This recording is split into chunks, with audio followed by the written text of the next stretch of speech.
வணக்கம், welcome to VV trading consultancy. இப்போ லாஸ்ட்டாக சொல்லியிருந்தோம் மண்டே ட்ரேடிங்கான ஸ்கிரிப்ட் சொல்லியிருந்தோம் 29th டேட்டில்.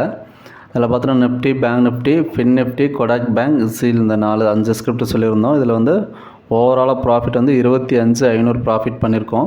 இதில் எல்லா என்ட்ரியுமே சக்ஸஸ் ஆகிருக்கு. ஃபின் நிஃப்டியில் வந்து என்ட்ரி எதுவும் கிடையாது. ஸோ நிஃப்டி, பேங்க் நிஃப்டி வந்து பார்த்தோன்னா நல்ல பையிங் மூமெண்ட்டு தான். ஸோ அதில் வந்து நல்லா கிளியரான நம்ம சொன்ன லெவல்லேருந்து நல்லா மூவிங் கொடுத்துருச்சு. கொடாக் பேங்கை பார்த்தோம் அப்படின்னா கொடாக் பேங்குமே பை மூமெண்ட்டு தான், அது நல்ல மூவிங் கொடுத்துரும். ஆனால் வந்து கொடாக் பேங்க் வந்து இன்னும் செல்லிங்கில் தான் இருக்குது. அதற்கான லெவல்ஸ் வந்து நெக்ஸ்ட் டே சொல்லியிருக்கிறோம். ஜீல் வந்து பை தான் சொல்லியிருந்தோம், பொசிஷனல் பை, ஈக்விட்டி தான் பை.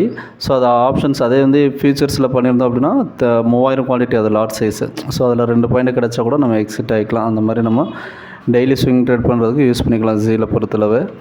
அடுத்து பார்த்தோன்னா 2/5/2024 ட்ரேடிங் ஸ்கிரிப்ட் பார்த்தோன்னா Nifty, bank Nifty, fin Nifty, Kotak bank, OFSS. இப்போ நமக்கு இந்த ப்ரீவியஸாக உள்ள வீடியோஸ் பார்த்தோம் அப்படின்னா நம்ம லாஸ்ட்டாக என்ன சொல்லியிருந்தோம் அப்படிங்கிறதும் நமக்கு ஒரு வியூ பாயிண்ட் கிடைக்கும். ஸோ இப்போ இன்றைக்கி நம்ம சொல்லியிருக்கிறது வந்து பார்த்திங்கன்னா அடுத்த நாள் ட்ரேடுக்கான வியூ பாயிண்ட் தான் நம்ம சொல்லிகிட்ருக்கோம்.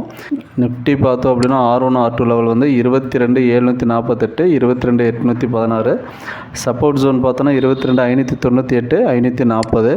மார்க்கெட் வந்து பார்த்தோன்னா நல்ல ஒரு பையிங் எடுத்துகிட்டு எகைன் க்ளோசிங்கில் வந்து ஒரு செல்லிங்கோட க்ளோசிங் நடந்திருக்கு. எகைன் வந்துட்டு இந்த டே லோ பிரேக் ஆச்சு அப்படின்னா ஒரு செல்லிங் வர்றதுக்கான சான்சஸ் இருக்குது. அந்த செல்லிங் வந்து எது வரலையும் வரலாம் அப்படின்னு பார்த்தோன்னா 22,600 550 வரலையுமே அந்த சப்போர்ட் ஜோன் வரலையுமே வர்றதுக்கான சான்சஸ் இருக்குது. அடுத்து பார்த்தோன்னா பேங்க் நிஃப்டி, பேங்க் நிஃப்டியோட R1 R2 லெவல் வந்து 49,850, 50,160. சப்போர்ட் ஜோன் 43,022 48,737 வரலையுமே இருக்குது.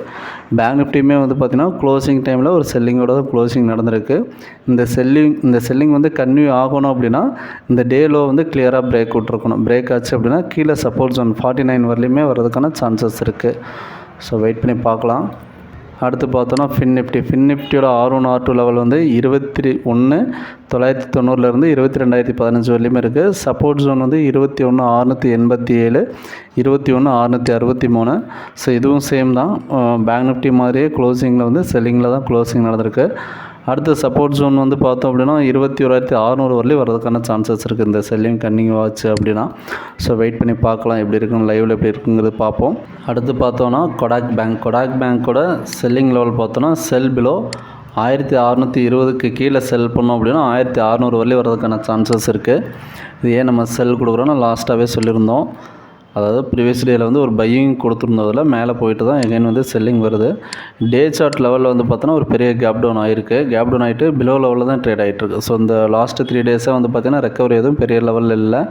எகைன் வந்து இப்போ லாஸ்ட்டாக வந்து டே கேண்டில் லோ பிரேக் ஆச்சு அப்படின்னா நமக்கு செல்லிங்கான சான்சஸ் தான் அதிகமாக இருக்குது. ஸோ அதனால் வந்து இந்த லோ கிளியராக கன்ஃபர்மேஷன் இருக்கணும். அதாவது இந்த லோ பிரேக் ஆகிட்டு ஒரு 5 to 10 minutes தான் க்ளோசிங் இருந்தது அப்படின்னா செல்லிங் போகிறதுக்கான சான்சஸ் இருக்குது கொடாக் பேங்க்கில்.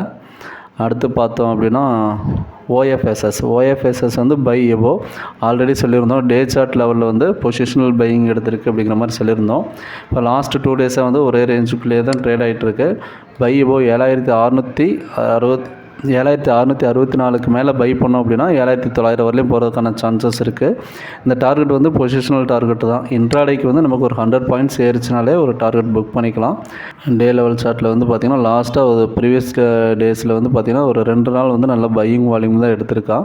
பையிங் வால்யூம் எடுத்துகிட்டு எபோவ் லெவல் பிரேக் ஆகி தான் க்ளோசிங் நடந்திருக்கு. எகைன் வந்து இந்த டேயோட கேண்டில் ஹை பிரேக் பண்ணணும். பிரேக் ஆகிடுச்சு அப்படின்னா ஒரு பையிங் போகிறதுக்கான சான்சஸ் இருக்குது. அதே சமயம் ப்ரீவியஸாக ஒரு ரெசிஸ்டன்ஸ் ஜோன் இருக்கிறதுனால இந்த ஜோன் வந்து பிரேக் பண்ணுறதுக்கு கொஞ்சம் டைம் எடுத்து கன்சிஸ்டண்ட்டாக மேலே ட்ரேட் ஆகணும். ட்ரேட் ஆச்சு அப்படின்னா மேலே போகிறதுக்கான சான்சஸ் இருக்குது. ஸோ வெயிட் பண்ணி பார்ப்போம் லைவில் எப்படி ட்ரேட் ஆகுது அப்படிங்கிறதையும் பார்க்கலாம். இப்போ லாஸ்ட்டாக பார்த்தோம் அப்படின்னா நமக்கு லாஸ்ட் டே வந்து 25,000க்கு ப்ராஃபிட் பண்ணியிருக்கோம். இப்போ நம்ம சொல்லியிருக்க ஸ்கிரிப்ட் வந்து எந்த அளவுக்கு மூவிங் கொடுக்குது அப்படிங்கிறத லைவில் பார்க்கலாம். ஸ்டாப்லாஸ் டார்கெட் வேணும் அப்படின்னா லைவ் மார்க்கெட்டில் பிங் பண்ணுங்கள், இல்லைனா கால் பண்ணுங்கள். We are not a SEBI registered technical analyst. நாம் கொடுத்துருக்க technical levels only for educational பர்பஸ்க்காக மட்டும்தான். தேங்க்ஸ் ஃபார் வாட்சிங். நம்மளோட சர்வீசஸ் பார்த்தோம் அப்படின்னா ஸ்டாக் மார்க்கெட்டில் எப்படி ட்ரேட் பண்ணணும் அப்படிங்கிற கோர்ஸ் எடுத்து கொடுத்துட்ருக்கோம். நீடட் இருக்கிறவங்க இந்த வீடியோ என்ட்ரில் வர நம்பருக்கு கால் பண்ணுங்கள், இல்லைனா பிங் பண்ணுங்கள். தேங்க்யூ.